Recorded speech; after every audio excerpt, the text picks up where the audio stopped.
নমস্কার, আপনারা দেখছেন দৃষ্টিভঙ্গি। আমি মধুরিমা রয়েছি আপনাদের সঙ্গে। 26-এর আসন্ন নির্বাচনের আগে জনমত সমীক্ষা কি বলছে প্রতিটি জেলায় আপনাদের সামনে তুলে ধরছি এক একটি পর্বে। আর আজকে আমরা চলে যাব হাওড়া জেলাতে জনমত সমীক্ষা কি বলছে। আসুন দেখে নিই হাওড়া জেলায় বালি বিধানসভা কেন্দ্রে 21-এর বিধানসভা 2024-এর লোকসভার নিরিখে বিধানসভা ওয়ারি ফলাফল দুক্ষেত্রে তৃণমূল কংগ্রেস জয়ী হয়েছিল।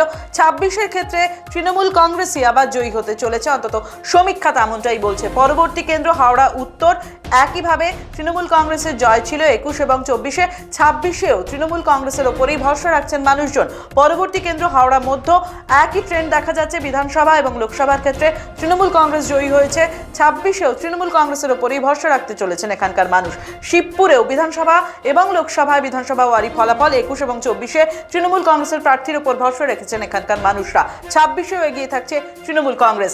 পরের কেন্দ্র হাওড়া দক্ষিণ, একই রকম ট্রেন্ড রয়েছে। 26-এ কারা আসতে চলেছে দেখে নিন চলুন। তৃণমূল কংগ্রেসই কিন্তু এগিয়ে রয়েছে। পরবর্তী কেন্দ্র সাঁকরাইল, একইভাবে সবুজ রং দুটো বক্সে। 26-এ এগিয়ে থাকছে কারা? 26-এও তৃণমূল কংগ্রেসেরই জয় হতে চলেছে। পাঁচলাতেও 2021-এর বিধানসভা 2024-এর লোকসভায় বিধানসভার ওয়ারি যে ফলাফল তাতে তৃণমূল কংগ্রেস জয়ী হয়েছিল। 26-এ তৃণমূল কংগ্রেসেরই কি সম্ভাবনা? একেবারেই তাই।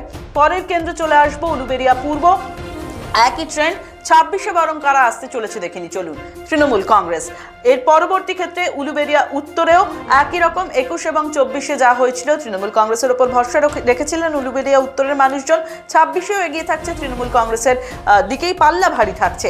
পরের কেন্দ্র উলুবেড়িয়া দক্ষিণ, সেখানেও তৃণমূল কংগ্রেসের জয় জয়কার ছিল 21 এবং 24-এ। 26-এ এগিয়ে রয়েছে তৃণমূল কংগ্রেস। পরের কেন্দ্র শ্যামপুর, একই রকম ট্রেন্ড, অর্থাৎ 26-এও কি সেই একই ধারা বজায় থাকছে? হ্যাঁ, অর্থাৎ এখনো পর্যন্ত আমি হাওড়া জেলার ক্ষেত্রে যা দেখলাম অন্য কোনো রং দেখতেই পেলাম না। চলুন বাকি বিধানসভা কেন্দ্রগুলোতে কি হচ্ছে দেখে নি। বাগনানেও একই রকম ভাবে সবুজ রং দেখতে পাচ্ছি দুটো ক্ষেত্রে। 26-এ কারা আসতে চলেছে? সবুজ রং আবারও। আমতায় তৃণমূল কংগ্রেস বিধানসভা 2021, 2024-এর লোকসভায় বিধানসভা ওয়ারি ফলাফল তৃণমূল কংগ্রেস। 26-এ তৃণমূল কংগ্রেস আবারও। উদয়নারায়ণপুরের ক্ষেত্রেও তাই। চলুন একেবারে দেখে নিই 26-এর রেজাল্ট কি হতে চলেছে। তৃণমূল কংগ্রেস এগিয়ে রয়েছে। পরবর্তী কেন্দ্র জগৎবল্লভপুর, সেখানেও একই ট্রেন্ড রয়েছে। 26-এ এগিয়ে রয়েছে কারা? তৃণমূল কংগ্রেস। ডোমজুর, একই রকম সবুজ রং দুটো ক্ষেত্রেই। 26-এর ক্ষেত্রেও কি সবুজ রঙই আসতে চলেছে? হ্যাঁ, সবুজ রঙই আসতে চলেছে। অর্থাৎ হাওড়ার ক্ষেত্রে মোট বিধানসভা 16টি, যেখানে 2021-এর রেজাল্টে তৃণমূল কংগ্রেসের জয় জয়কার ছিল, বাকিরা কেউ খাতা খুলতে পারেননি। 2024-এর লোকসভা নিরিখে বিধানসভা ওয়ারি ফলাফলে তৃণমূল কংগ্রেসের সেই একই ট্রেন্ড বজায় থেকেছে 16টি, বাকিরা খাতা খোলেননি। 26-এর বিধানসভায় এগিয়ে থাকছে তৃণমূল কংগ্রেস। আমি মাঝখানে যে কথা বলেছিলাম পুরোটাই আমার দেখে মনে হচ্ছিল যে সবুজ রঙই হতে চলেছে। এখনো পর্যন্ত সেই আমার যে মনে হওয়া, কারণ আমি সমীক্ষার রিপোর্টটা আগে দেখেছিলাম, আপনাদের জন্য একটা একটা করে বলছিলাম, সেই একই রকম বজায় থাকছে ট্রেন্ড।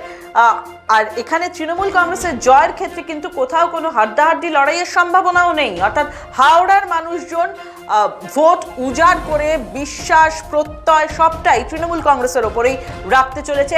আগের যে বছরগুলো ছিল সেই বছরগুলোর মতোই। আপনারা দেখলেন হাওড়াতে মোট বিধানসভা 16টির ক্ষেত্রে কি ফলাফল হতে পারে। এই মুহূর্তে দাঁড়িয়ে যে জনমত সমীক্ষা তাতে উঠে এলো 26-এর নির্বাচনের জন্য।